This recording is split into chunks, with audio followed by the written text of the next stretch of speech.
بسم الله الرحمن الرحيم يسبح لله ما في السماوات وما في الأرض الملك القدوس العزيز الحكيم هو الذي بعث في الأميين رسولا منهم يتلو عليهم آياته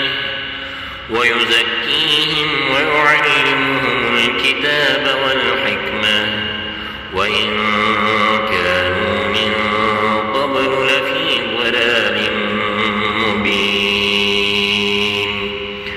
وآخرين منهم لما يلحقوا بهم وهو العزيز الحكيم ذلك فضل الله يؤتيه من يشاء والله ذو الفضل العظيم مثل الذين حملوا التوراة ثم لم يحملوها كمثل الحمار يحمل أسفارا بئس مثل القوم الذين كذبوا بآيات الله والله لا يهدي القوم الظالمين قل يا أيها الذين هادوا إن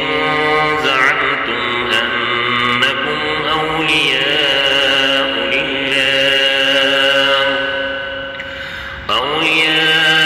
لله من دون الناس فتمنوا الموت إن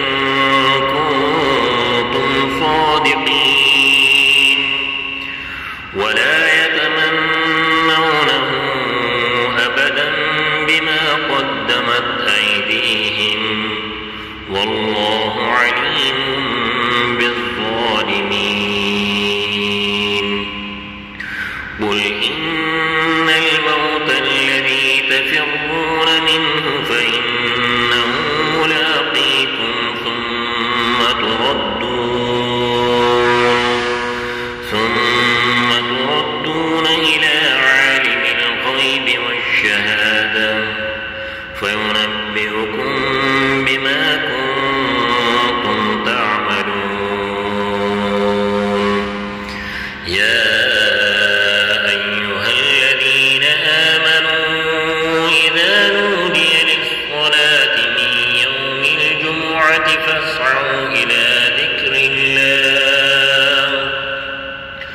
فاسعوا إلى ذكر الله وذروا البيع ذلك خير لكم إن كنتم تعلمون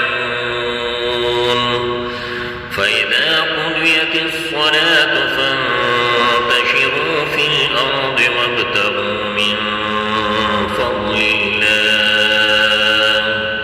واذكروا الله كثيرا لعلكم تفلحون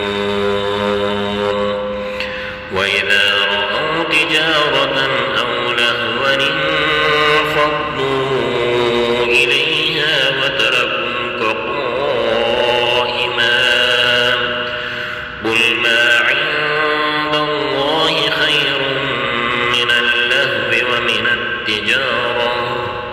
والله خير الرازقين صدق الله العظيم.